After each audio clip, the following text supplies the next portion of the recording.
Y qué bien ahí el tema que estamos escuchando, lo que se puede hacer con instrumentos, ¿no? Bueno, recién hace un cachito estábamos hablando, anunciamos que teníamos la palabra de Vicky Graham, debates en democracia, y si está todo ahí en sintonía y los planetas se alinean, está en comunicación, está con Meet. Vicky, ¿cómo andas? ¿Nos escuchás? ¿Cómo les va? Sí, los escucho. Los venía escuchando ya. Bueno, la primera vez Bueno, que hacemos Meet, ¿no? Vamos a ver cómo sí, la sale. primera. Hoy se me complicaba mucho, la verdad, porque no me daban los tiempos. Pero está buenísimo también. Lo único que no los veo, pero Acá eh, estamos. Acá estamos. Sí. Podés. Claro, estamos bien. Bueno, Pero estamos, estamos Vicky. acá, nos conectamos con la voz. Ahí veamos el tema desde las pausas, de los tiempos, que al no vernos es ahí algo que resta, pero no te lo tomes igual para siempre esto, Vicky. Te queremos acá cuando puedas, ¿eh? oh, no, no, era hoy solamente que tengo que estar en otro lugar. No, me parece. Mirá, qué Era justo, imposible. Pero está muy bien. qué justo, Vicky, porque está lloviendo en este momento acá en la Paternal. Sí, Ah, sí. mira, acá todavía no, yo estoy en Villa del Parque. Bueno, ahí va. Bueno, les cuento. Empecemos, porque yo creo que, bueno, no, a lo mejor no se entendió, pero lo que nosotros vinimos haciendo en esta, o intentando hacer con estas columnas, era dar cuenta de un proceso, ¿no?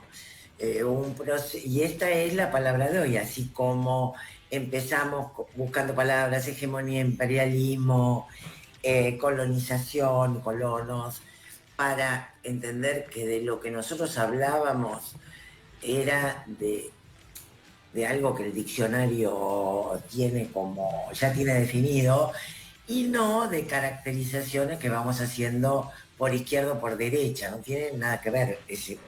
Una palabra tiene su significado, ¿no? Después te las podés adueñar y modificárselo, pero ahora empezamos dando cuenta de un proceso que había comenzado en 1945, después de la Segunda Guerra Mundial, ¿no? Estas palabras, especialmente la palabra hegemonía, es la que está en debate hoy, ¿no? Y la que tiñe casi todo lo que estamos viviendo.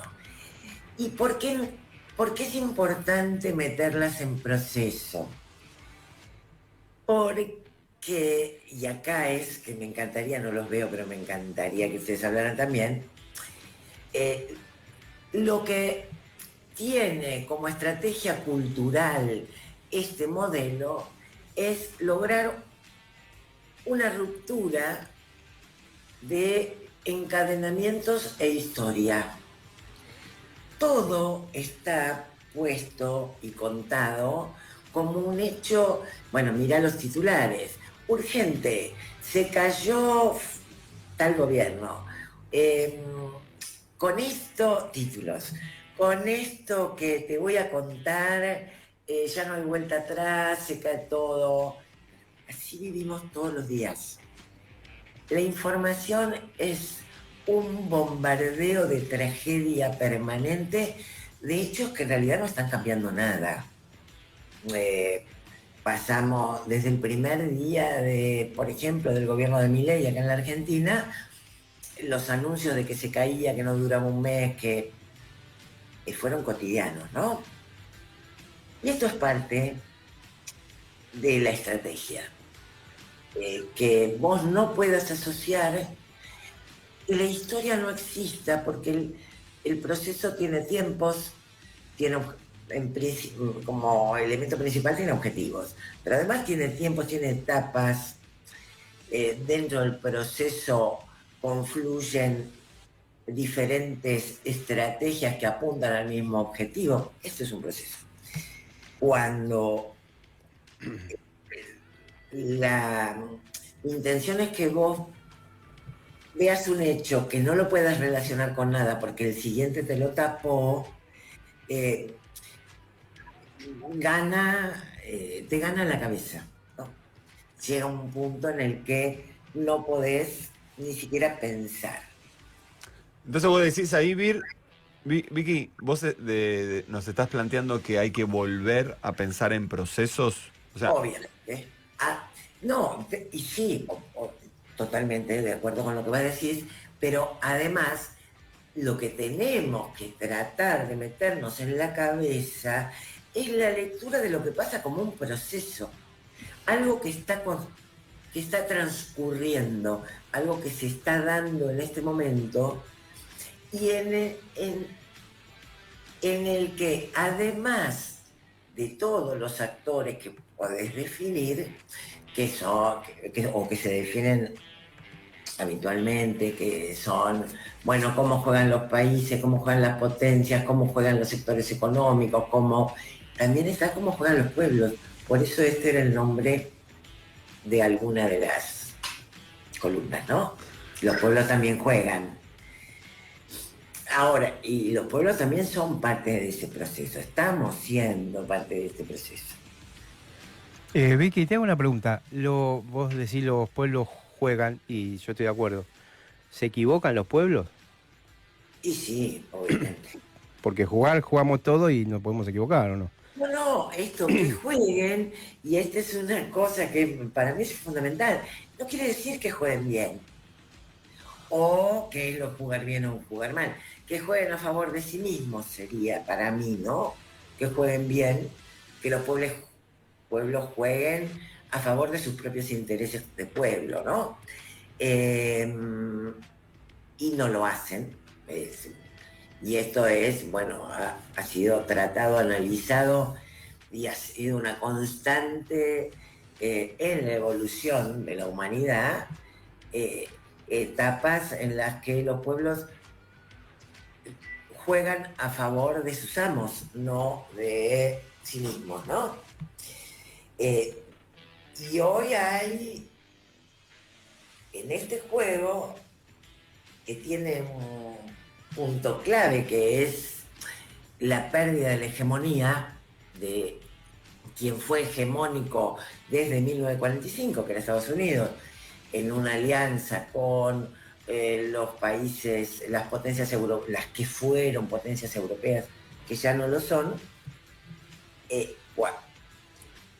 cuando esa hegemonía está en crisis, digo, para tratar de entender por qué tenemos la cabeza pulverizada, por qué estamos tan cansados y por qué pasan muchas de las cosas que están pasando. Porque al agrietarse ese poder hegemónico, o sea, la voz del papá que determina, todo empieza, todo se mueve, no hay nada que quede igual. Ahora, si vos decís, bueno, perdió la hegemonía, sí, es objetivo, perdió la hegemonía porque ya no hay un solo actor que determina y dice cómo va a ser la vida global. Vos en los 80, 90 tenías el thatcherismo, la globalización y el mundo todo entero entraba dentro de ese cuadradito, ¿no? Que era la globalización como transformación económica, transformación cultural, transformación política, ¿no? Hoy hay otros jugadores y eso es innegable. Por lo tanto, cuando vos decís hay una hegemonía en crisis, no estás siendo ni de izquierda ni de derecha, estás simplemente describiendo una realidad constatable, ¿no? Ahora, llegamos hoy a esto por un recorrido. Un recorrido larguísimo en el que fuimos en cada etapa perdiendo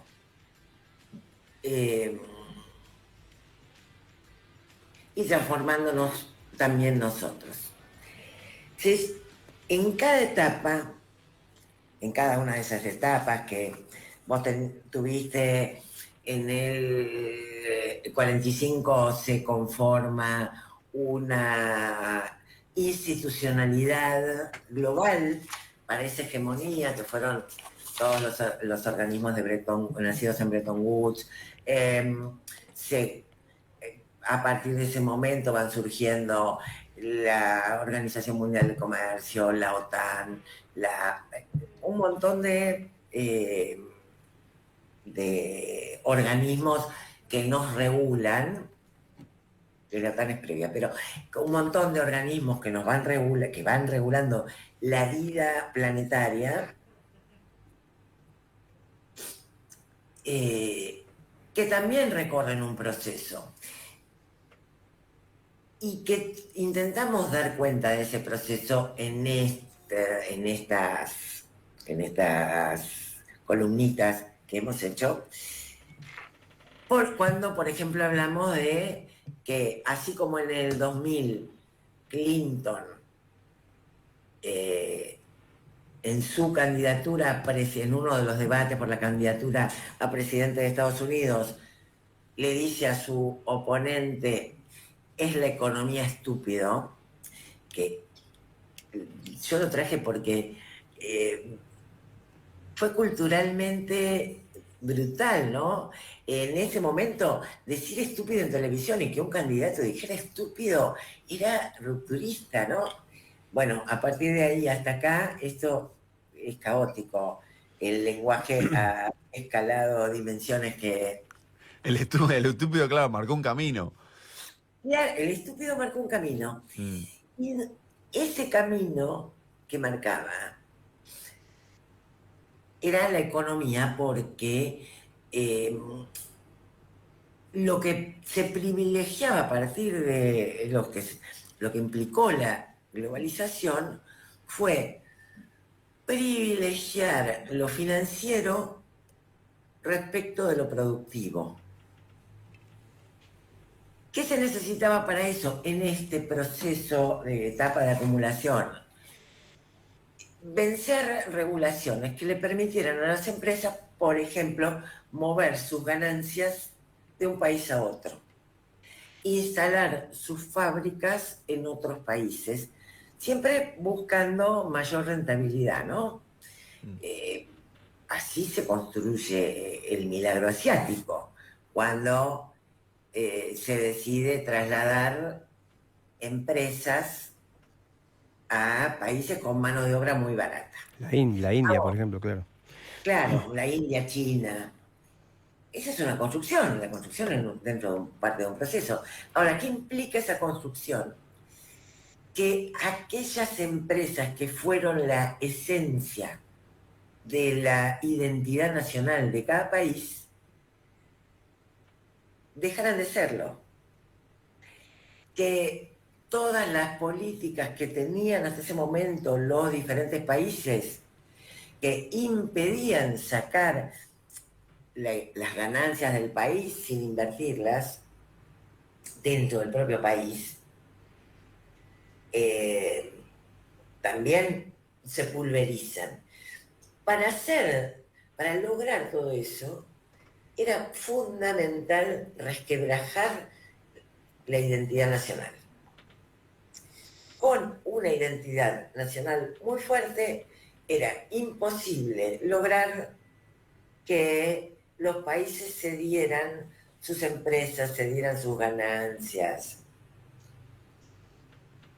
Todo este proceso se lograba con relatos, cuentitos, ¿no? El poder económico en este proceso de avanzar en acumulación, tenía cuentitos. El cuentito para lo que podríamos llamar, vos hablaban de los barrios y para la gilada, digamos que somos nosotros. Cuentito venía de la mano de que vos eras un ciudadano universal y tenías la libertad absoluta de moverte de un punto a otro del universo. Es más, podías cobrar en España el paro y gastártelo recorriendo Latinoamérica, por ejemplo, que es más barato. Siempre el relato buscaba ubicarte a vos como socio y beneficiario de esos cambios.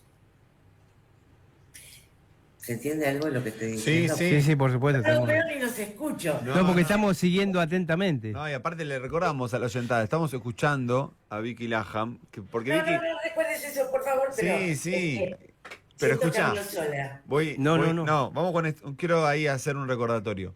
Vicky, por un lado tenemos, desde el 45 para acá, ¿no? Hay una hegemonía gringa, estadounidense, ¿bien? Sí. Que en los últimos años está en crisis, ¿no? Vos decís, está en crisis y hay que pensarla como un proceso. Eso es como un puntapié.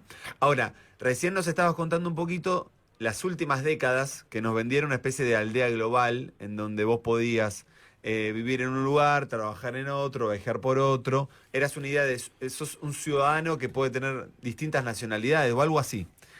Entiendo que vas por ahí. No, sí, va por ahí el hecho de que para que vos compraras ese versito y para que vos compraras lo que era el proceso de acumulación que necesitaba diluir las nacionalidades, los nacionalismos, las identidades de patria, país, ¿no? ¿Por qué? Porque había reglamentaciones que te limitaban las posibilidades de los sectores concentrados de mover los capitales de un lugar al otro sin... Esto lo pongo como ejemplo porque por ahí ayuda a entender. Si tengo limitaciones que son consensos hechos en cada país y además hechos globalmente, alrededor de legislaciones concretas, para poder modificarlo necesito convencer a la parte mayoritaria del consenso, que son los pueblos, de que esa modificación los beneficia. Bien, ahí estaríamos ahora. También, ¿o no? En donde... ¿Cómo?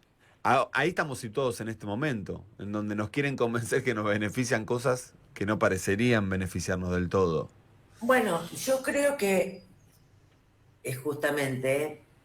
estamos justamente en el momento en el que la concentración alcanzó un volumen y un poder tan importante que ya no hay cuentito ni relato. Hoy el único relato es el que Kristalina Georgieva dice ante gobernantes, ¿no? O dirigentes, que hay que convencer a la gente de que tiene que perder el 40-50% de sus ingresos. Y que lo vivan con felicidad, como pasó en Argentina, pone incluso el ejemplo de Argentina, donde la gente vuelve a votar a aquel que le sacó un 40-50% de sus ingresos. Y que esta es la etapa, ¿no? O sea, no hay más discurso. El discurso es una promesa a futuro. Y eso ya lo comentamos, tiene mucho que ver con la iglesia, ¿no? Todo el formato del discurso actual está muy relacionado con un cuento de literatura religiosa. Vas a ver la luz al final del camino. Sufrís ahora porque cuanto más sufras en la tierra, más gozarás en el cielo. Lo bueno y lo malo, qué es lo maligno, lo que piensa distinto que yo es maligno. ¿Se entendió algo? Porque Sí, no entonces, si antes eran cuentos, no serviría decir que ahora son cuentos. Ahora son más cuentos que nunca, ¿no? O se acabaron los cuentos, aparecieron otras figuras sobre el futuro. Sigue siendo un cuento, pero es un cuento que no te asocia.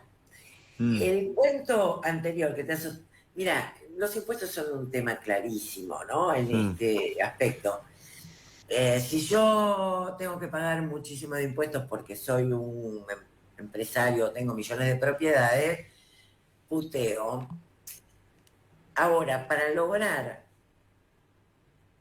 no pagar esos impuestos, tengo que convencer a todos de que los impuestos no sirven.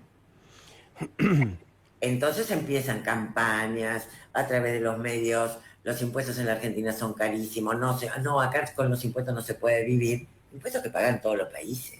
Sí, Después, incluso pensaba, hay países que pagan mucho más que los países que tienen, no sé, los países Suiza no, pero bueno, Noruega, esos países que tienen una tasa fija de un impuesto que casi llega al 50%, está bien, después tenés todo gratis, pero primero la tenés que poner. Eso por un lado, pensaba. Y lo otro, esa palabra quirúrgica que tratan de convencernos que es la destrucción que se ha hecho, borrando cualquier recuerdo, y la propuesta de un cambio, cuando no te dicen cuál es el cambio, pero la palabra cambio suena bien. exacto. Y yo pienso, ahí vi que te quería tirar, porque el cuento suena bien, ¿no? Ahora, ¿qué pasa si el cuento vos sabés literalmente que no te va a beneficiar en absolutamente nada? Digamos, Carlos Presti, que es un actual militar, es la primera vez en la historia de la democracia que vamos a tener un ministro, ¿no? Un milico en ejercicio, ¿no? Tenemos a Lorena Villaverde, que no pudo jurar como senadora, pero va a haber una comisión de asuntos constitucionales que seguramente va a presionar para...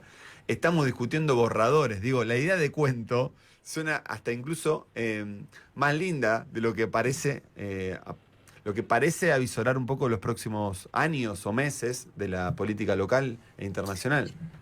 Mira, yo creo que una de las explicaciones de este surgimiento y construcción de una derecha insensible, cruel, construcción que viene de muy larga data. Pero esto que estamos viendo hoy, la crueldad como expresión mayor de la derecha, tiene que ver con la ausencia de relato. Yo te tengo que convencer a vos de que para que seas, lo escuchamos, en 40 años seas Alemania, mal ejemplo porque Alemania está en la lona hoy, ¿no? Sí, Pero no, pero ahistórico queda, pero sí. dentro de 40 años seas lo que en el imaginario colectivo es Alemania, vos hoy tenés que sufrir. Y hoy tenés que entregar todo. Y es ahí donde aparece la derecha. ¿Y por qué vos no tenés todo? No tenés todo porque te lo sacaron los migrantes. No tenés todo porque te lo saca el vecino del plan.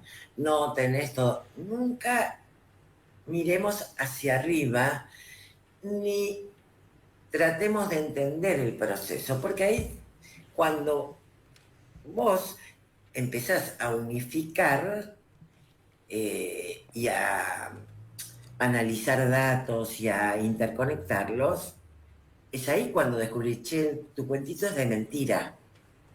Nunca me vas a dar, por más que yo te dé ahora el 40%, vos no me vas a devolver nada porque no se lo devolviste a Honduras, no se lo devolviste a El Salvador, no se lo devolviste a nadie, nunca, jamás, ¿no? Y ahora pasemos a otro punto que tiene que ver, la intención es poder entender un poco qué cosas se están jugando. Ya habíamos hablado, ¿no? De que esta etapa es muy complicada porque hay una hegemonía que establecía un orden más o menos aceptado y consensuado. Había una dependencia de los sectores económicos de los estados y las políticas que el Estado llevara adelante. Y en este proceso de acumulación, y esto ya lo dijimos, fue tal el crecimiento de esos sectores concentrados que pasaron a ser supraestatales. Tienen más poder que los estados mismos. Y es ahí donde aparecen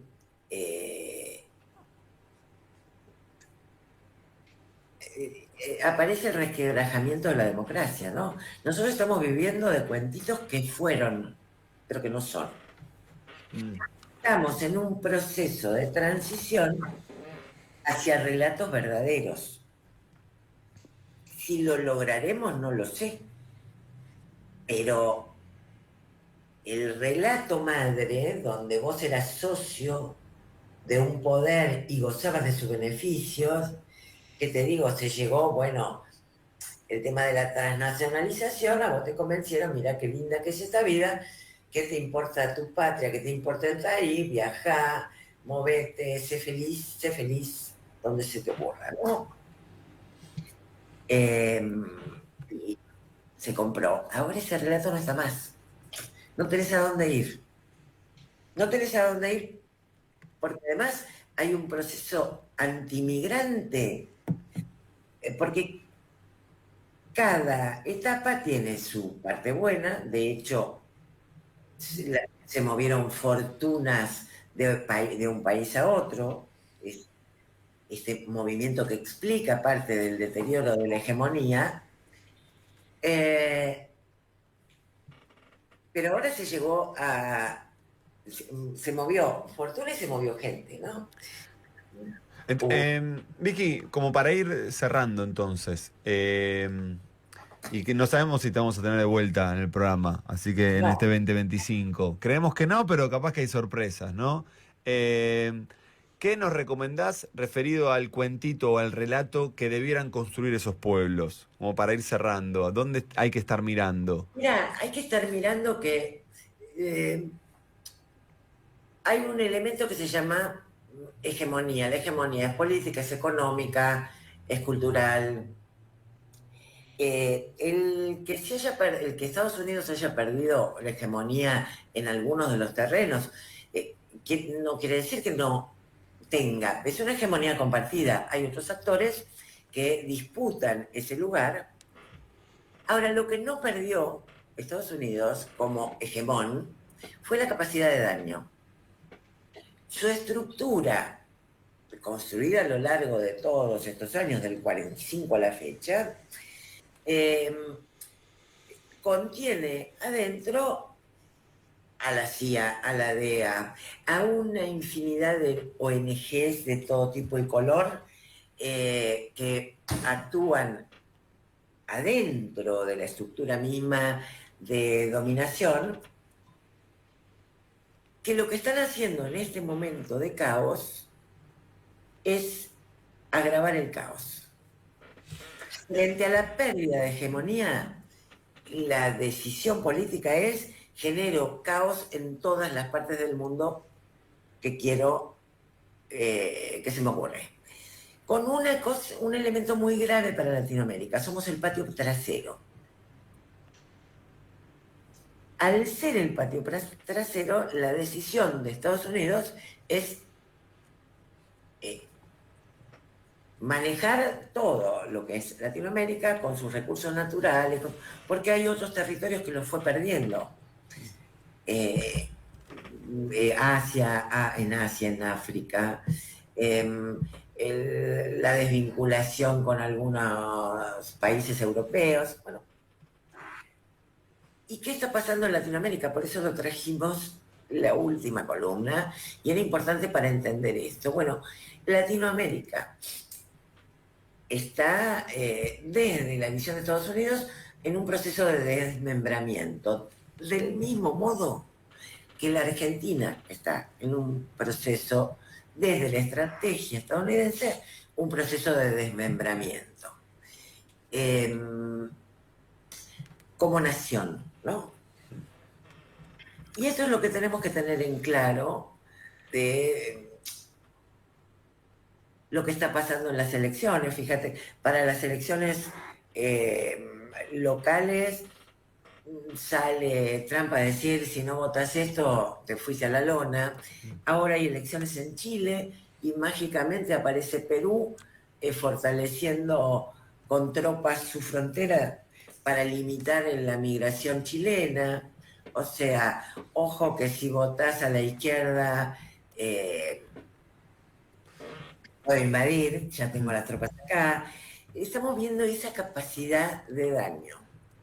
Por eso es importante entender para los pueblos que son procesos, que ni va a caer Milei por un voto o no, va a caer igual, seguramente,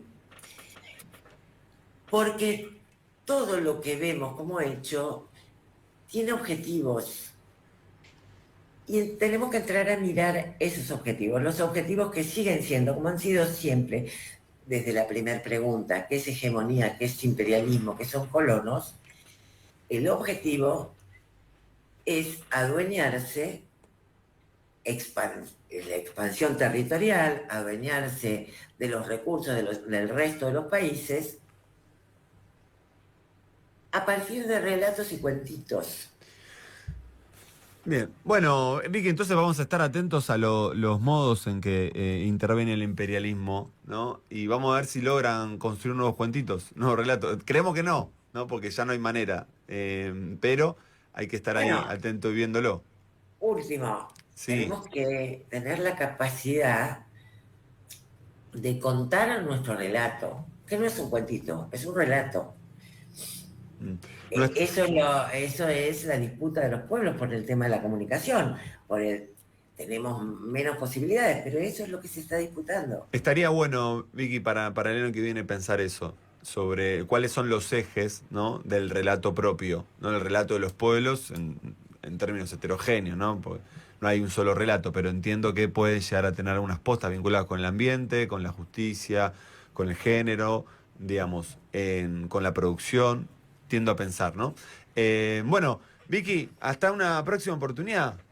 Te despedimos. Que tengas un buen Bueno, sábado. les digo, me resultó rarísimo, porque no los vi. Los quiero un montón. Y sí, yo calculo que es la última del año, así que les mando un abrazo enorme. Gracias, Vicky. Gracias a vos, Vicky, por todo el laburito con Laberinto de Voces. Nos Nos vemos. vemos. Un beso, hasta luego. Bueno, vos que sos un buen pensado, un bien pensado, Beto. No, hay imperialismo, hay hegemonía. ¿Te Hay das cuenta? hegemonía, hay imperialismo. Vicky decía cómo va perdiendo la hegemonía de Estados Unidos. ¿Y cuál es la industria más grande que tiene Estados Unidos? ¿Qué tiene? ¿Cuál es? ¿Y el armamentista? El armamentista. ¿Y Entonces, a dónde metemos los fierros? ¿No? Sería la pregunta. claro, Mm. claro. Entonces van todos a su socio Israel y ahora encuentran esto que contaba Vicky, que América Latina está pasando un proceso de, yo diría autodestrucción, pero no tan severa. Es un proceso lento de autodestrucción que, por supuesto, como los pueblos juegan, como decía Vicky, bueno, se puede revertir. Lo que pasa es que después hay que reconstruir. Pero Estados Unidos puso el ojo, y puso el ojo en Venezuela porque es la primera reserva de petróleo del mundo. Entonces un barquito de ahí tarda un par de días y no semanas como traerla de Medio Oriente, ¿no? Sí. Bueno, No, me quedo pensando que iría de la mano con la columna de Mariano, es cómo instalar esos nuevos relatos el relato de los pueblos, decís. de los pueblos. Pobre porque Mariano, lo estamos matando. no, digo, porque Sí. viene de la mano de la tecnología. Para mí, que hay que Sí. cambiar la manera de cómo llegamos, porque en algo se falló, que por qué se instalan este tipo de relatos y no esto, que sea algo normal, ciertas cuestiones de mismo esto, el avance de la derecha, Sí. nuevamente. Sí, no, es que- Y que se instala y que parece que ese relato que cuentan, o mismo estas reformas que se vienen. ¿Por qué hay dudas todavía? Que no está instalado y que es malo en todo el pueblo en general. sí, Que sí. solo una parte pensamos que no van a ser buenas estas reformas. Sí, totalmente. Lo que pasa que ahí no, Vicky, lo que nos trae para mí es, si la leo entre líneas y ahí pienso un poquito más, es que nos están vendiendo cualquier verdura, ¿no? En su máxima expresión, y la gente, que entre ellos estamos nosotros, somos gentes, como gente, compramos alguna de esas verduras. Por eso, ¿no? por eso. Hay que rever Mm. dónde está la falla, que por qué compramos esa verdura. Sí, Eso. sí, sí, pero Es un quilombo igual. Y es un tema. Y creo que la comunicación, que también Vicky lo dice, ahí cumple un rol muy importante. Cómo se comunica y de qué manera. sí, sí, que aparecen a mí unas palabritas clave como, bueno, ¿cómo nos informamos? Yo creo, en términos históricos de comunicación, surge la teoría de la información o la teoría matemática de la información y siento que estamos volviendo ahí. O sea, nos perdimos todo sentido colectivo, social, digamos, que involucra a otros y estamos volviendo a una idea de información pura, Sí, ¿no? De dato. y recuerdo a José Pablo Feynman cuando decía, muchos creemos que pensamos y en realidad somos pensados. Y entonces hoy el algoritmo te elige la información y vos aceptás, porque decís, justo lo que estaba buscando, porque el algoritmo ya lo sabía, porque vos estuviste buscando eso hace un rato. Sí, sí. Bueno, veremos. Capaz que la Laberinto 2 se puede aportar a eso que decís vos, Grichu, a construir. Seguro. Ahí, no sé qué querés construir vos. La comunicación. Sí, ser un poco más objetivo. Suscríbanse al YouTube Qué de La difícil. Patriada y Claro, de Laberinto. empiecen por ahí. Y ahí ven, vamos. Y ahí- Empiecen con la patriada. Y Claro, después La hay Patriada que y informarse Laberinto. bien. Y después Muchachos, arranquemos por ahí, escuchar un poco más, ¿no? También. Bueno, nuevas voces. Tema, basta. vamos, que el delirio sigue. Tema, tanda, y recibimos a Alejandro Kaufman, ¿les parece?